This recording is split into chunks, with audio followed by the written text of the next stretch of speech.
So, welcome everybody to this evening's NailsworthCAN conversation with.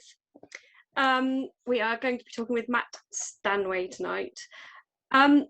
Just a little intro from me. As an organisation, Nailsworth Climate Action Network is working to promote a sustainable future for our town and our planet, and to support action to reduce our carbon footprint and promote sustainability. These talks are part of this drive to highlight good practice locally in many different areas. And today, Matt, who is from the National Trust, which is a largish, I think, local landowner, will be talking to us about managing the commons and Woodchester Mansion Estate.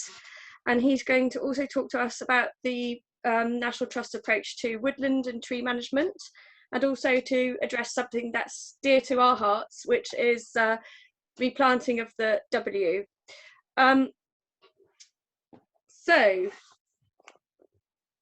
We're also organising a donation connection for this replanting work to help fund that scheme. So my name is Rachel and I'm the co-chair of NailsworthCAN, and I'll be your host tonight. This session is being recorded, so if you do not want to be on this recording, could you please make sure your cameras are switched off? And if you've got questions from Matt, then perhaps you could type them into the chat box, please, and I'll have a look at them and we'll answer them at the end. So over to you, Matt. Thanks, Rachel, and thank you very much for inviting me on a very warm and sultry evening. I was just saying I'm up in the roof space of a house, and it's thankful for a fan at the moment. So yes, this is obviously an extremely hot topic. We've got, I think everyone recognises some real serious issues going on at the moment globally, and obviously that resonates down to us locally. We have a climate emergency happening. We can feel it, outside at the moment. All right, it is summer and it's hot, but we're getting some extreme temperatures and extreme weather conditions happening around the globe. Equally in this country and globally, we have a nature emergency going on at the same time. We have species declines across huge numbers of habitat types, and we're in a desperate attempt to reverse these declines. This talk today is very much focused on a woodland element, and that's something which, in my professional capacity, is something hopefully I can talk about as the Trees and Woodland Advisor for the National Trust, which I cover a regional element of the southwest of England and the entire area of Wales for the National Trust. Which often feels quite daunting because I'm only 3 months in role, and I'm just very much learning the ropes on some of these areas. But I've titled this piece today, and I'll really talk about hopefully about 20 minutes or so, and then questions. The right tree in the right place, and it's something which is a phrase which is being used regularly now, and it's used in all sorts of places, including the local tree strategy for Gloucestershire. From the local nature partnership about the right tree in the right place. Okay, so a bit about the National Trust very briefly for those who don't know much about it. But yeah, it's a very big charity. It's the largest charity in Europe based purely on conservation, with nearly 6 million members, and aside from the government, the largest private landowner in the country, with 250,000 hectares of land under its care, most of which is publicly accessible. In terms of woodland, it's not, sometimes the National Trust sometimes doesn't punch above its weight really in terms of its scale of woodland and its ownership and its management. 26,000 hectares of woodland, but other on the slide, I think you can see that, but plus up to 50,000 hectares of other wooded habitat. So that could be wood pasture. It could be scrubby areas which are transitioning into woodland, which is something actually on the commons is something which we might talk about. It's a huge landowner, private, but a charity, and hopefully is doing some very positive things to aid the country's efforts in woodland creation and managing existing woodland, including huge amounts of ancient woodland and veteran trees, ancient and veteran trees. Okay, that's a bit about the National Trust. Okay, the UK position here, just to put some context into this before we focus down on as we get smaller and smaller into our local communities. This is some figures about how in the UK as a whole, plus the difference as well as we go down into sort of our into the nation states of Wales and Scotland and Northern Ireland, the changes over time of woodland cover. So you can see we've had some real changes. In the UK at the moment, we've got, we think, according to the Forestry Commission statistics and National Forestry Inventory, 13.2% of the UK is covered in woodland, which, if you go back to 1924, just after the First World War, we were down at 5% because so much of it was felled for use, and also the timber uses at the time were so much more in demand. 13.2% at the moment currently, but you can see there's a big difference here. You know, England only having 10% woodland cover, but Wales and Scotland with their more sort of their upland areas, particularly those big conifer plantations in the upland areas, you know, nearly 20% for Scotland and 15% for Wales. So we've got some big things to change here, because in Europe, if you look at land cover, obviously there's some very large countries in Europe, but the average in Europe is closer to 40% woodland cover. So France, Germany are both around 33% of their land area is wooded. So we're some way behind in terms of a European average. If I just go on to this slide here, this shows the ambition of new planting. It shows the existing current situation with how planting has happened in recent years, I should say. So this is going back the last 40 years, 35 years, or 45 years, I should say, and how that's changed so much in terms of creating new woodland and trees being planted in the landscape. So you can see 45 years ago, up until like 1990, some significant, that's mainly coniferous planting in Scotland, where we see that big sort of orangey brown sort of layer going through. England shows in the dark green with some peaks around about mid-90s, and then declining again to where we are in recent times, 2016 being a very low point and slowly rising to 2020, with about maybe 3,000 hectares of new planting. So that's 3,000 current hectares of planting roughly in England, or 2.5 maybe, in 2020. What we're trying to achieve is something really significant.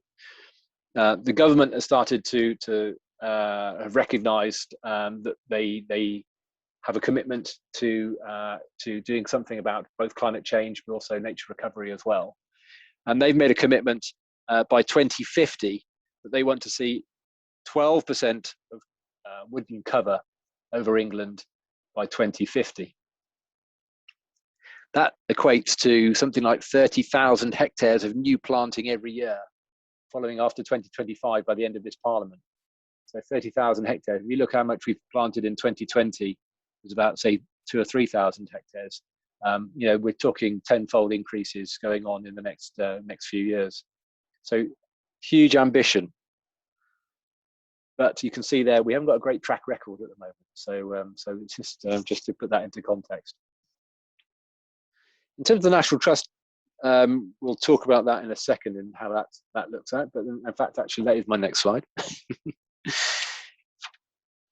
So this is as a major landowner in the country, and that's England, Wales, and Northern Ireland. Scotland has its own National Trust for Scotland, which is a sister charity. In England, Wales, Northern Ireland, the National Trust is hoping to plant 20 million trees by 2030. This ties into the net zero carbon agenda for 2030. Currently, for the National Trust, as a landowner, 10% of its land ownings is covered in woodland. But by 2030, we hope that to be 17%.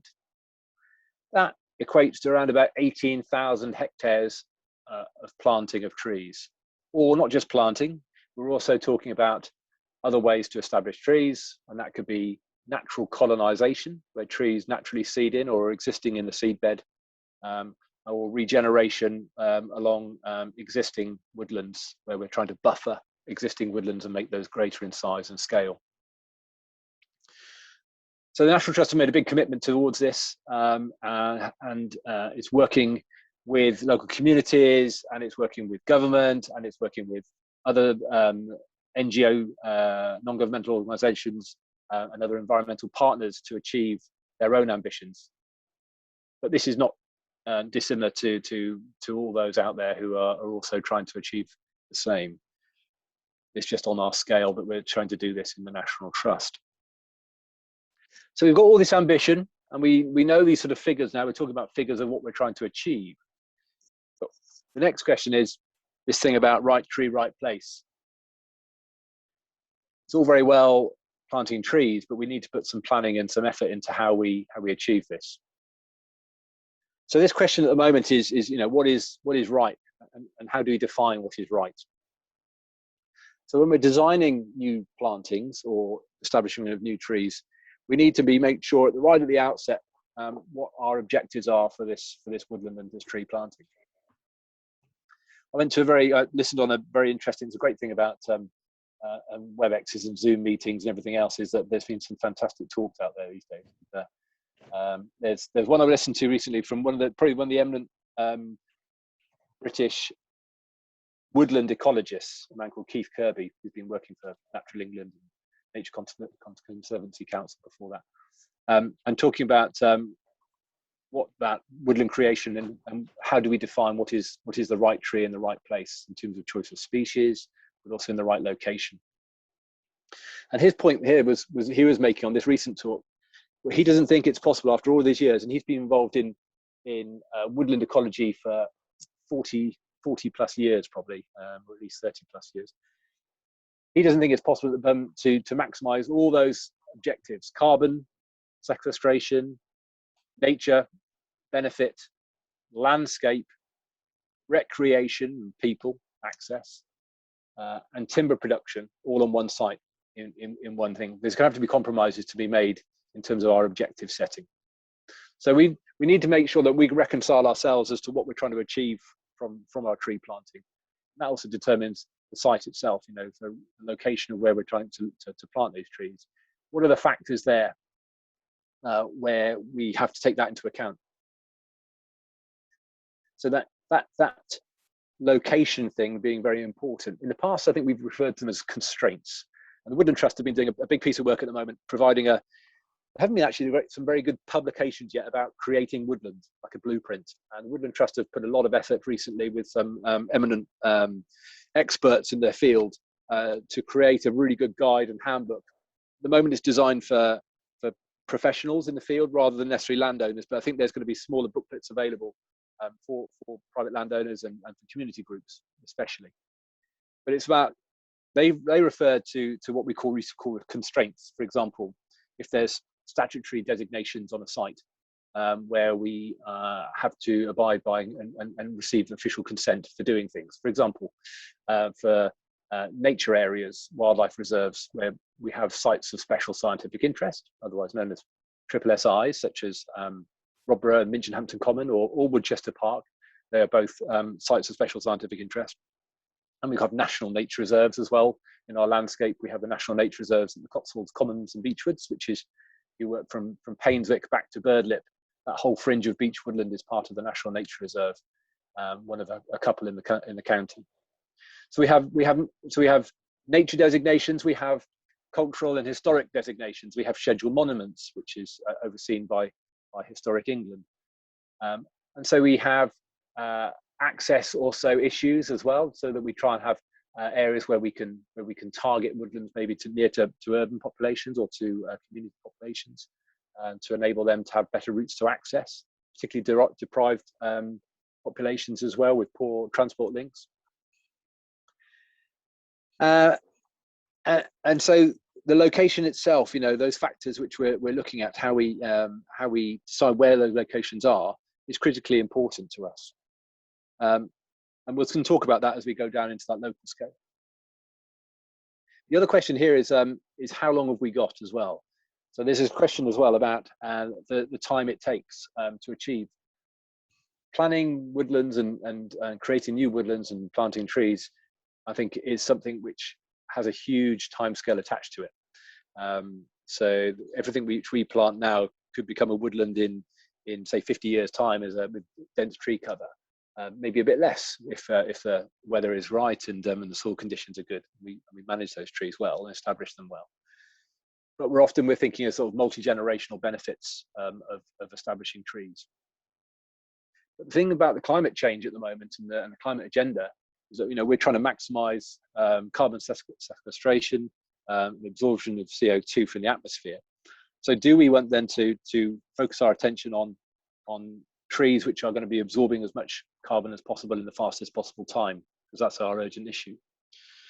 Which, in that sense, conifers, for example, would grow faster than broadleaf trees. So do we need to then think about ideas of having mixed planting? Do we have some areas of conifer within our broadleaf plantings? Or do we focus purely on nature recovery and we plant broadleaf woodlands to maximise, future potential for wildlife? These are some of the questions that we are having to pose to ourselves as we think about planting trees and creating new woodland. So now we're focusing in the last few slides just on our locality here. So this is something from the local nature partnership, Gloucestershire Local Nature Partnership, but it's something called the Nature Recovery Network opportunity mapping system. We can share the link with you on this. This is straight off the website, and the Gloucestershire Nature Partnership is a group of stakeholders. So Wildlife Trust, the Gloucestershire Wildlife Trust, Woodland Trust, National Trust, the Wildfowl and Wetland Trust, local authorities, Tree Council, etc. There's so many involved in this who some of them contribute towards the project officer post, but we're also everyone's investing time and energies into cooperating and collaborating. And this was set up here. The local nature partnership set up this nature recovery network mapping, along with other places all around the country. They're doing very similar things. Each county doing the same things, and it looks at different aspects of an area with overlapping spatial areas. And look, this one here I'm targeting is showing tree opportunities within our existing landscape, and it takes into all sorts of factors into this. So some of those ones I mentioned. So nature-based factors. It could be existing woodlands, which it probably is here. In fact, we're close to existing woodlands and how we can link. Often see that one of the things we've come from scientific data is that linking woodlands is one of the best way of establishing these connections, wildlife connections. And also we've also got natural seed banks as well, where we can create natural colonization as well from those woodlands. So the dark green here shows the high opportunity for new woodlands in this area. And I don't know if my cursor shows it. So Nailsworth is down about here, somewhere around about here. And this here is Minchinhampton Common, this big white area here. This is Robborough Common. And then we've got areas along here. We've got a bit of Woodchester Valley going through here, up on the sort of the western, sort of northern western areas. And this shows where the best opportunity currently is for new woodland. And it's this type of data which is really going to be guiding us and shaping us as to how we plan effectively, both at sort of local authority level in terms of planning, but also for us as communities and for local landowners, where we can maximise benefits. I say this is something which is very much publicly available, and it's what the government, as part of their 25-year environment plan, are using nature recovery networks as a main tool for this, identifying opportunities. So my final slide really, final penultimate slide here is about the National Trust and as a landowner in the area. But it's not just working as a landowner, it's working as also with our neighbours and our local communities, as we're doing with replanting the commons, replanting the W, but on the common, but also looking at opportunities elsewhere as well. So Minchinhampton Robborough Common is a site which is a very rare site for wildflower grassland, species-rich limestone grassland, which is a rapidly declining habitat in this country. At one stage, it was throughout the Cotswolds, but now it's only literally tiny little fragments. So for that area there, that constraint or that factor of limestone grassland as being a really key habitat for nature that we need to preserve as best we can. That's not to say we can't have trees alongside that, and trees are an important component as part for nature and for also for the public up on that site. But we've also got sites here, so that's Woodchester Valley, which is a heavily wooded valley, but also registered parkland. So there's various factors there in terms of planning constraints, in terms of planting, because there's an historic cultural value to that site with the mansion associated. Boundary Court, which is some of you people who know around North Woodchester, between North Woodchester and South Woodchester, is another beautiful woodland area. That's a registered seed stand where beech trees are of such high quality that we could actually source trees for planting in the future from there, which is something which we're really keen to adopt that idea at some point. Haresfield and the Standish and Stockend Woods are above Whiteseal and Ruscombe, Randwick, is another big area of woodland. Some of these areas here, Woodchester Park, Haresfield, and this is the Ebworth estate in the very north, around Sheepscombe and Cranham and Painswick. These are all sort of 50% plus land ownerships of woodland. So the woodland cover, I should say, makes up more than 50% of the actual ownership of the area. So here we're sort of National Trust, we've got sort of significant sort of woodland areas, 250 hectares here at Ebworth, 150 at Haresfield, 150 at Woodchester, and Newark Park down near Oswaldworth on the southern edge here has another 50 hectares of woodland down here as well. But it's linking these areas and using these nature recovery networks. It's going to be maximising opportunity for us to, working with local landowners and local communities, to seek opportunities for new planting, particularly, for example, on land which is losing productive value, and with the changes in the Common Agricultural Policy, there's going to be farmers definitely looking at their land use opportunities, and whether new planting, tree planting, and woodland creation is going to be for them. So, finally, your help. Climate Action Networks is a fantastic resource and opportunity for collaboration, for local communities to be heavily involved, and to work with local authorities and landowners such as National Trust and others, to help support, whether that's financially or with your own skills, people power, to effectively get results and delivery, to start tackling some of these really urgent issues affecting our society today. So that concludes my slides. So I'll stop sharing that, and then we can chat. Thank you. Thanks so much, Matt. There's an awful lot that you've covered there, and I think we've got a few questions that come up in the chat which relate a little bit more to some of the local issues that affect people around here, well, and globally actually as well, I suppose. One is to do with planting and flooding, but I just think some of those things that you touched on earlier I felt really important to maybe talk about, because especially maybe relating to Woodchester Park, it's the sort of like, what did you plant? And this right tree, right place, and the fact that you can't possibly tick all the boxes, it would seem, in one plantation. I mean, obviously, if you're looking to deal with carbon, then having an evergreen tree that's constantly going to be taking carbon out of the atmosphere all the time is brilliant.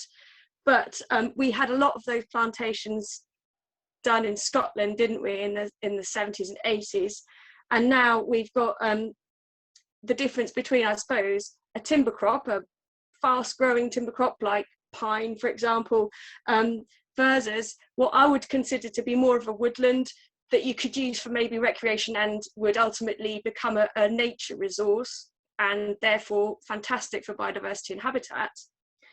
So when I was recently walking through the Woodchester Park, I noticed there'd been quite a lot of clear felling, and when you're planting woodlands, you call it compartments. So you kind of have these boxes literally of well, this is the traditional old way of doing it, was to sort of have a box of single species planting, and then maybe have a little frilly edge of some mixed species along the edge, sort of basically to hide that. So I just wondered, perhaps you could talk about maybe a little bit about the approach to Woodchester and how you might be changing that landscape a bit in the coming few years.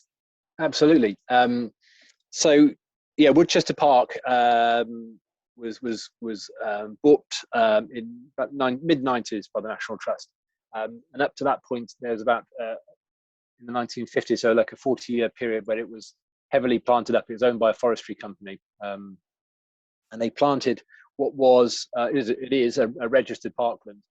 So registered parkland has its own historic inland have a statutory role in consenting works in those sort of places.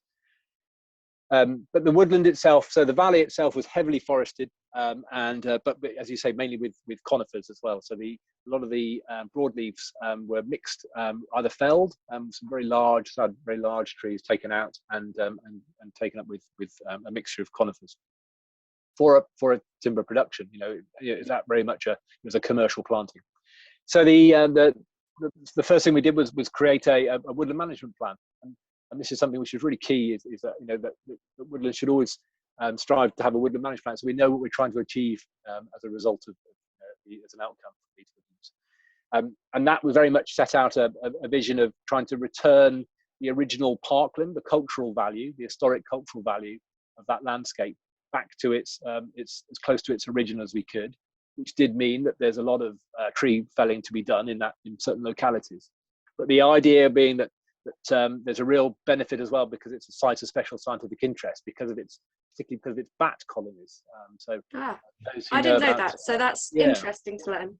So there's a real direct connection with Woodchester and Minchinhampton Common, because they have very large populations of the greater horseshoe bat and also the lesser horseshoe as well. Both are very notable species and priority species for protection. So having a grazed area of grassland in amongst the valley bottom of Woodchester is key, because they happen to have a maternity roost in the mansion itself, in the roof of the house. Oh, I see. Right. So maintaining a grazed pasture in the bottom of the valley, but also having it forested above or around the skirting of it, is for both landscape appeal and sort of a nod to more than a nod, it's an acknowledgement of the registered parkland, but also returning that conifer woodland back to its original broadleaf status. So yeah, the recent felling is part of some of the final pieces really of that jigsaw. Most of that felling has now been completed. There's still a few little stands of conifer still left in there. They're slowly going to be transformed, not necessarily by clear felling, but more through sort of a gentle phased approach. So it does look quite dramatic, that work that's happened this year. But the idea is that the top half of that woodland area is going to be returned to be planted with broadleaves and to encourage that native woodland there. And at the lower end is going to be returned to more of a grassland setting to allow the cows to graze that, with good access through it as well for people to enjoy as they open up the view as they go through the valley. That's really nice to know that, and I think it's a very much more balanced approach. But obviously it's no longer going to be really primarily as a timber crop. So correct. I think the other thing I was interested in is have you actually changed your sort of plant species mixes that you use with a nod to like trying to manage drought tolerance and disease resistance as well as nature? I mean, keeping it native, but trying to future-proof woodlands, because I just recall sort of 20 odd years ago when I first learned about designing tree mixtures, we were trying to sort of actually look at things like our beautiful beech woodlands here aren't actually very drought tolerant at all, so they really suffer in this heat that especially what we're having now. So are there other mixtures that you sort of tend to include or take out? I mean, it's obvious we're not planting ash anymore, but anything else? Yeah, no, it's again really good point actually. Climate resilient, planting resilient trees is very forefront in people's eyes, choosing species, trees. A aligned to that is, as you said, as well. So we have the ash dieback currently, but we also have the Phytophthora ramorum now affecting not just things like larch, but also things like sweet chestnut, but is also going on to transferring onto other native species as well. So that, Matt, is a disease that's overwintered. It comes in the air and it attacks the trees and that's a sporal. Yes, lives a sporal in the disease. Yeah, Unfortunately, and it's another one of those. So it's something which some of these are quite recent diseases. You know, for example, ash dieback in 2012, it was actually registered as a disease in this country, although it had probably been in this country. I think it crept in a bit earlier than that. Yeah, exactly, and that's what's happened. I think some of these things just haven't been able to register quick enough as affecting our tree populations. So yeah, choice of species really important, as you say. Thin soils in the Cotswolds, having a period of drought, would really affect the beech trees, and it did in 1976. We know there's evidence in this area around where I live near the Ebworth estate, near Painswick, where lots of beech trees suffered. So having species which are more adapted to a more southern European type provenance is something which there's something called the Ecological Site Classification Tool, which the Forestry Commission have developed to aid landowners with their choice of species. So this is something which a man called John Weir from the Forestry Commission, who actually lived very close to us, not far away, just in southern part of Gloucestershire, who's the national expert on that. And so, yeah, different species. So we're looking at things like small leaf lime, Tilia cordata, which is something which we used to have a lot more in as a native tree in this country. That was a pretty ancient. That's a pretty ancient species, isn't it? It is a very ancient, fairly ancient. Tough. Yeah, exactly. It has issues when it's cooler of regenerating by seed, but as it gets warmer, it does better with that. So that would be something which would be interesting. But other species which we also have, sorbuses, so white beams, wild service trees, and things like that. So we'd have cherries, wild cherries, and things like that. So we can adapt. Sycamore is one which is proven to be quite an interesting one with some of our nature conservation advisors, because what is alien and what's invasive, and in terms of when did that species come into a country, there's been lots of debate about that. But sycamore is very much been talked about as a tree which would replace ash, which has its sort of closest connection. I think it also forms one of the most beautiful sort of field tree. It can, yes. You can see some very lovely examples of that actually not far from, a bit further south from us here, by Bagpath and that way. Oh, it has a beautiful form. It's a beautiful form as an open grown tree, and I say, and also the species which depend upon the ash tree has really close links with many of those which cross over onto the sycamore. So that's something. But that's something which is becoming more accepted. But something like the sycamore, which in the past was something which, even though it came into the country maybe 400 years ago, and is still sometimes seen as an invasive, is no longer seeing in that way. So there's some interesting debates also been happening through those discussions. I think that's a positive move, because actually it's been quite tricky to persuade. There's the ecology, and it's really quite hard to persuade people. I mean, what is native? And I think we've got to start accepting that we need stuff that's going to survive now, because there's a lot of disease out there, like the ash dieback, and then there's also the physical sort of attack. So I know that around here we have a huge problem with deer eating even mature trees. They really go for the roots and the sides of the trees, especially in the beginning of the summer season, it would seem, and over winter as well, which is sort of a natural thing. They look for something to eat. But squirrels, my word, is there anything we can do about squirrels? They just seem to attack everything. Yeah. So deer, first of all, I'd say there's an endemic populations of deer, obviously. So the roe deer have been around in Britain for probably thousands of years. So deer have always been present in our woodlands, and it's something which we probably wouldn't want to totally remove at all. They're a part of that fabric. But controlling deer numbers is something which does have contention for some people. There are no natural predators for deer anymore. So how do we control those numbers without that? And if we're establishing new trees, how do we do that with a large deer presence when they do like to nibble and browse? And in heavy, large numbers of deer, that does cause serious problems. So protection of trees is a really interesting debate area. There's been in the past, it was this idea of single-use plastic tubes littering the countryside as we start to establish trees.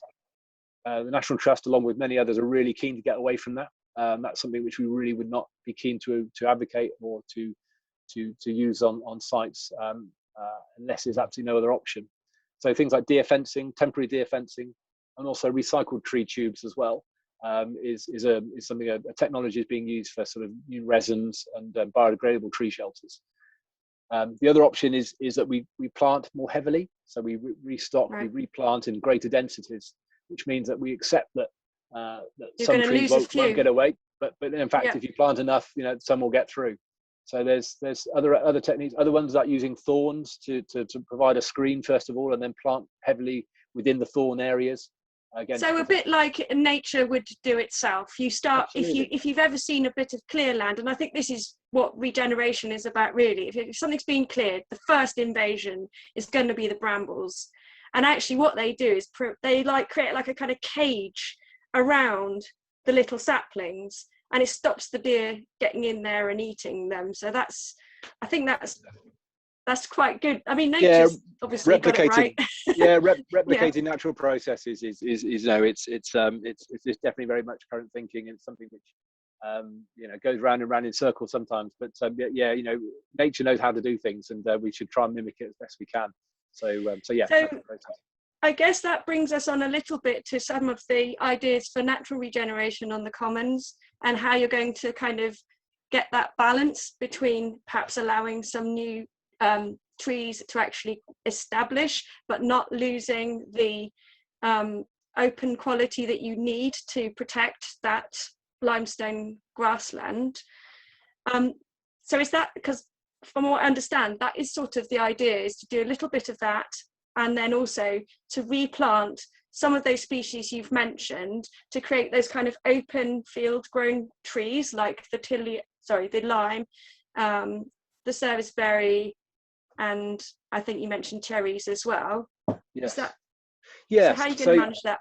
Yeah. So as a scientist, special scientific interest, we have an obligation as part of with Natural England as to preserve the grassland area habitat as best we can, but also acknowledging that we've got a woodland area around which has developed probably over the last 70 or 80 years. That we have pictures that we have the commons looking very much barer than they are currently. Yeah. But we think we accept that there's an element of woodland there that's here to stay, and we're comfortable with that. It has its own benefit for nature, it has its own benefit for landscape, and for people to enjoy and walk through.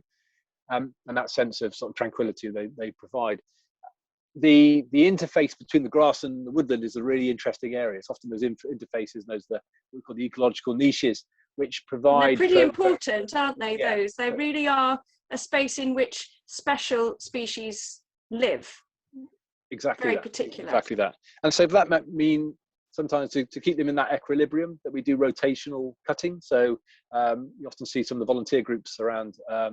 And I can see maybe some names in that group who might even have been doing that. So rotational cutting of scrub, what we call the scrub, which is the low growing smaller trees, so that we keep that balance going all the time. So there's new growth coming through, there's shadier areas, there's longer grasses, and it's in those places there where we see more bird life and more insect life, and which attracts generally more wildlife benefits. I think that's also something that we can consider, I think, as gardeners, that we can create that sort of niche within our own gardens, and actually probably better than sometimes some of the managed spaces that we see or we might go to visit, because we can actually control that, and we can sort of allow some of our long grass to grow a bit longer, and just mow a little less often the lawn, or mow path through, and then that allows those species, those really important species of insect and bird to really thrive. And it's really something that we can do brilliantly ourselves. Yes, Just a bit of saying. scruffiness. A bit of scruffiness doesn't go wrong. So That's what I say, and that's my excuse for basically everything in life. So I had another question, and I think this also probably relates back to how nature does it best. That we are quite tidy, aren't we? Especially in the UK, I think we've got this sort of hangover from the Victorians of wanting to sort of preen everything up and make sure everything's tidy and put away. But this does have an effect on the flow of all these tributaries to our valleys. And Nailsworth is situated bang in the middle of a lot of these, and quite a lot of water runoff that comes off the common, and on occasion, charges down the hillsides, and then we have quite a significant problem. Is there anything that you guys are doing to kind of, I don't know, work with the landscape a bit, including, I don't know, perhaps, because I know that up the Stroud Valley, they did a lot of water control by actually allowing dead wood to just sort of kind of strategically placing it in the way so that it would actually, hold the water back when we had kind of flash flooding. Is there anything that you guys are looking at on your land? Absolutely. And it's something which I failed to say in my slides, which is a brilliant prompt. So we hadn't rehearsed that. So thank you very much for doing that. So Stroud really was a pioneer, and is a pioneer for what we call now referred to as natural flood management. So natural flood management, they looked at 2007 floods. Being a local resident around Stroud, 2007 floods are pretty catastrophic for the area around here, and they recognised the local authority and planning departments that physical, hard civil engineering works was not going to solve this issue. But we've got the confluence of 5 valleys and watercourses of the River Froome coming in. So that's set up through the local flood action groups. What became known as it's a bit of a verbal mouthful, and I'm seeing if anyone here is on that group, but the Rural Sustainable Drainage Project, the RSUDS project. So SUDS is something that's used in planning quite a lot anyway as a term, about driveways and all sorts of things, isn't it? But the Rural Sustainable Drainage Project, but basically now referred to as natural flood management. So it was, again, looking at natural processes. So how have we done that before? So how can we retain water for longer in the higher catchment areas and stop it from rushing down through either through surface water or through into the streams, down into the Stroud catchment itself, down into the valley. And so the National Trust, along with the Wildlife Trust in 2014, I know this because I was involved in it, was one of the 2 landowners were involved in pilot projects with the local authority, with Stroud District Council, to look at ways of achieving this through natural woody dams, through little areas where we could set water aside, through multiple what we call interventions, so little mini dams and some areas of bunded water where we're trying to push water from rainfall straight into the ground before it goes and diverts into streams, so it can be soaked up and goes into as a groundwater rather than as a surface runoff. And that's been really successful, so much so that Chris Utley, who was the project officer for that, became the Environment Agency's national lead for natural flood management. And we had every Environment Agency chief and government advisor at the time coming to Stroud, including some places up in Calderdale, for example, where they've been adopted the same policies and strategies of what we have in Stroud. So Woodchester Park's another prime example of that. So we started at Ebworth, actually, in the Stroud Valley and the Painswick Valley. By putting in multiple interventions. We did about 4 phases of that work over the years. Stroud, so does that include, when you say intervention, is that including felled timber that just gets left in the way of the water course and basically creates a dam? That's right. So it allows, so using, so trees around watercourses straight away as riparian habitats are fantastic for wildlife anyway. In the past, beavers might have done this for us, and actually we're replicating that in places with natural processes and beaver reintroductions. We have that going on in Exmoor for the National Trust at the moment, and in the watercourse there, and they're doing a great job of that. But yeah, it's using trees to be latticed and crisscrossed across the stream, allowing a natural flow underneath them, so it doesn't stop the complete flow. It still a normal flow goes underneath them. At peak flow, but it just holds back the excess then. Yeah, just a few meters at a time. do you also use tree planting to soak up water as well? Yeah, Like, yeah, I don't know, willows and stuff. yeah, no, we did a trial of that again on the Painswick Valley. We did about half a hectare just to trial that in an area which is a very much a transient type of water catchment, where only at peak flow does it start to appear. And so we planted up that area with water loving, and it's a bit clay. There's some clay over there, Yeah. some water loving species. And we had some students who are doing their dissertation and then a master's, I think, looking at infiltration rates between pasture, grass pasture, and woodland, and to see how tree species and a woodland setting is creating different infiltration rates. So that was part of that research project. And how long ago was that? So I just wonder how long it takes to establish something like that. Yeah, that was probably set up till it actually starts to work. Yeah, that was set up about immediately after we did the planting. The planting probably happened about 4, maybe 5 years ago. So maybe 4 years ago. So it's early days, because those trees are only just growing and they're literally only probably a metre and a half high now. But I think some data is ongoing there. Rosemary McCluskey is the project officer for Stroud District Council Natural Flood Management now, and that's current funding has been improved, and they've got more power to their elbow because they've been doing some really pioneering work. And so that's also happened around Nailsworth, where we're at Woodchester Park, where we've done lots of flood action work there with the council. And I just wonder if we're looking at, for example, water flooding down the W or down Thescombe Hill off the Common, would you be considering doing, I don't know, swales, which are sort of, for those who don't know, what they are is a kind of dish-shaped, they're not a gully and they're not a ditch. They're sort of a dish-shaped planted area on the side of roads and at the bottom of hillsides, I suppose, which do the same job as a dam, right? Just to hold back the water. Is there anything you guys might be working with to try and slow the water runoff down those roads? Certainly, and there's been some techniques in terms of, for example, trying to get water dished off roads itself in gullies and taken into the woodland floor.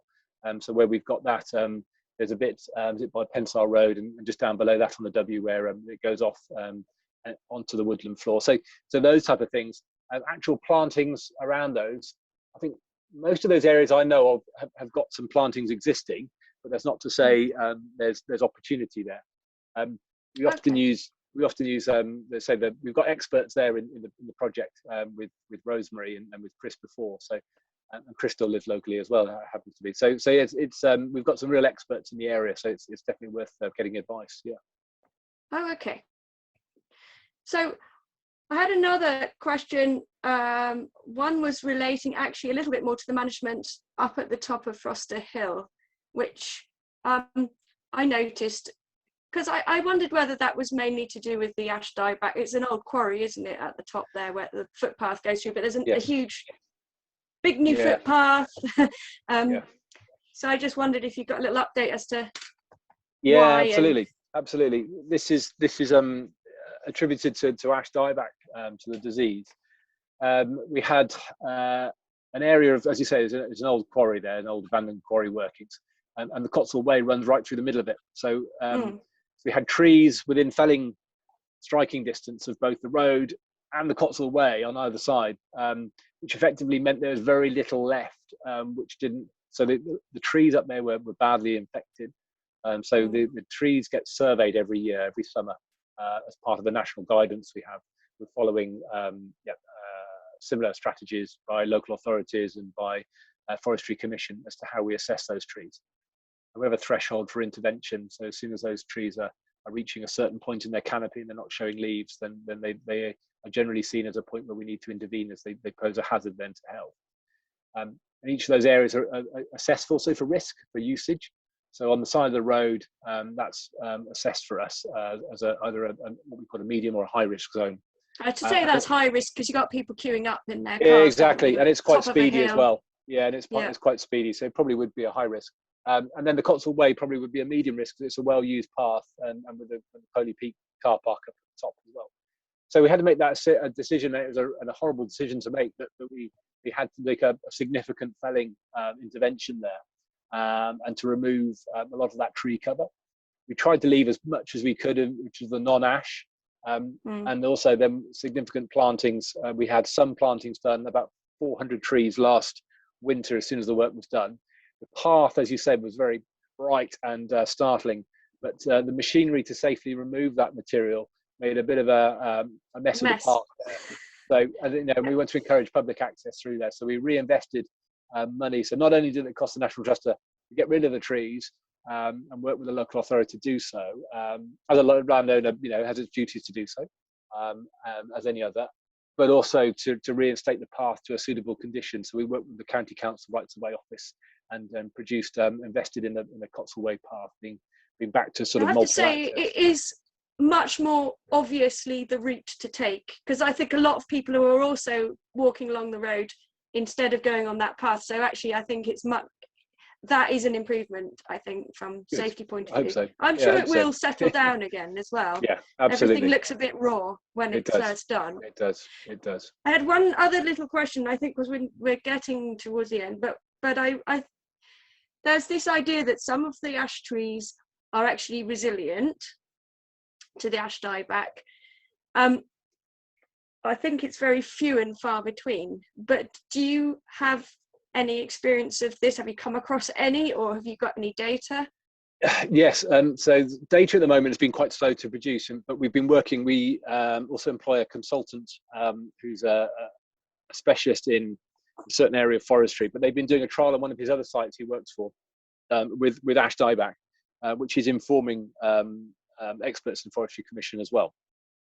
At the moment, the current thinking is that between 5 and 10% of ash trees have a sort of strong genetic resilience to the disease, but that also depends on sort of site-specific factors as well. So how shallow their roots are, how drought-prone they are, and also how closely grown, and the competition between other tree species and light, the photosensitive nature of tree and heating stresses.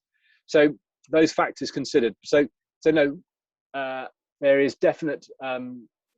You know, the National Trust definitely adopts a policy that that ash trees are left to survive as long as they possibly can, and even if they, in a woodland setting without any nearby risks to public, those ash trees will be kept as well, probably for what we could, you know, standing deadwood. So it's also important to have standing deadwood within a forest, isn't it, or within a woodland? Absolutely, because you need that for other particular for bats, for invertebrates. Yeah, there's a whole load of realms of species which depend on that. So ash trees are very much are assessed on a risk basis for when we're dealing with them, and also a level of threshold when we within those risk areas. So otherwise, the ash trees, we're trying to do everything we can to promote their health. So thinning them around them to allow more space and light, and just to try and monitor their condition. But there's much more work to be done in terms of research. So there's a paper which I need to read. I haven't had time yet to read it, which came into my inbox earlier this morning, about some of that ash work on Cranbourne Chase. That's the area where they're studying that in Hampshire. Well, that's fascinating, and I think it's going to be one of those things that just evolves, and it certainly is changing the face of our landscape. So the more we can invest in planting now, the better it will be for future generations. And I really do believe, I mean, I'm a landscape architect and an arborist as well, and I've always borne in mind that the things I do will be best in 200 years' time. Yeah. No, it's definitely that. It's never for my own enjoyment. So the longevity of it is definitely the time scale that we're talking about is something. You know, we've got to address something soon. You know, we can't mess about and delay. But equally, you know, we've also got to plan for the future. And as I learn from the mistakes in the past, where we've planted on acid heathlands or peat bogs in precisely. We have a much better understanding now of the nuances, and you know, it's not complete, comprehensive by any means, but it is far better now. And I think generally policymakers also have a fuller picture. And what I'm really liking is the fact that you all working together. We've got Natural England, we've got Gloucestershire Nature Partnership, we've got the National Trust, we've got Forestry England, all working together. I mean, that's just locally as well, because there's that's really good to hear that your neighbours, you know, the woods where I live is Forestry England, and I think, you know, it's really making a big difference that there's some joined up yeah, my colleagues, I just want to mention as well that my colleagues are working really hard. In the past, the National Trust have been very much focused on their own sites and working on their own sites, but my colleagues in the area around here are working on what we call the Stroud Landscape Project, which is really much connecting local landowners as well to those nearby areas. So that nature recovery network. Is that something that private landowners can also join in with? Absolutely. That's the whole intention. So that we'll try and promote that. Yeah, there's a contact if you ever need someone to do it. David Armstrong was the person to speak to. Brilliant. The other thing, just to finish with, Matt, is specifically to do with the W. I know that there isn't yet a planting plan available, so we can't actually say and pinpoint this is exactly where this tree is going to go. But in principle, we've talked about the principle of replanting on the W. Is there anything further you can add to that? I mean, it's just really nice for us to be able to communicate to those who want to donate money. Yes, I had a quick chat with some of the local team who manage that site, and they're talking at the moment replacing those trees that were felled, as a minimum, because by the ash trees which were felled. So it's in those existing areas. We're talking about that interface again between grassland. So we wouldn't be planting on sort of virgin grassland again, but we'd be working on those either within the woodland areas or on the fringes of those woodland areas. So those are the sort of areas which we're talking about. Also, maybe so there's for example, there's a dew pond up there. You wouldn't be replacing that group of ash trees with a group of lime, for example, so that you have up at the very top. Yes, you mean up at the top there on that first one.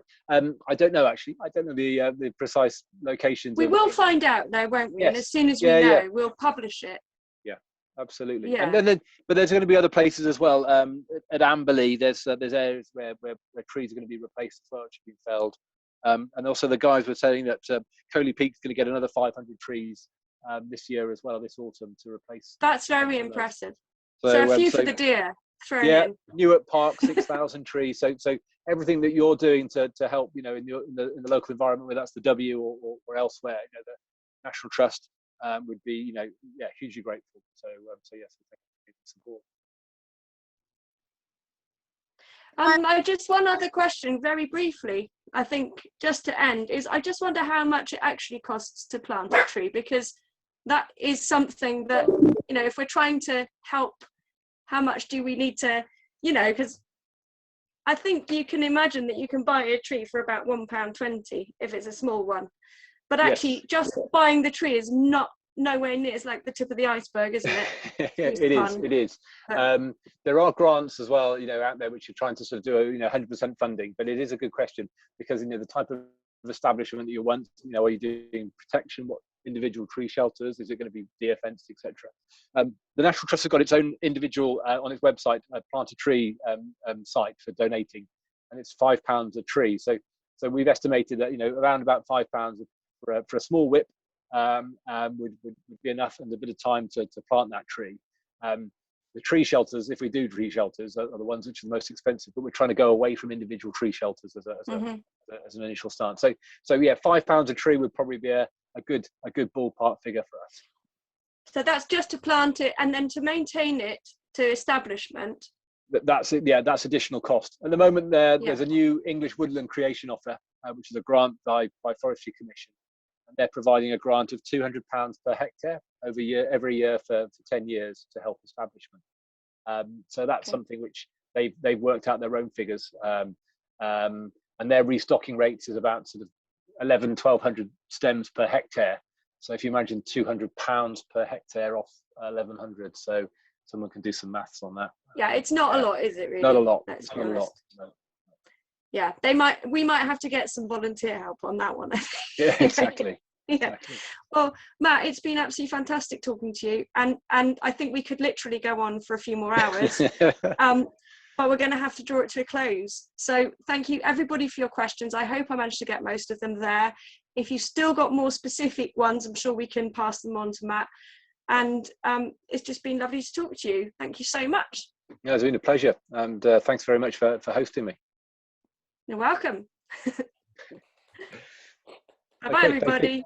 Okay, thank you. Bye bye now. Bye.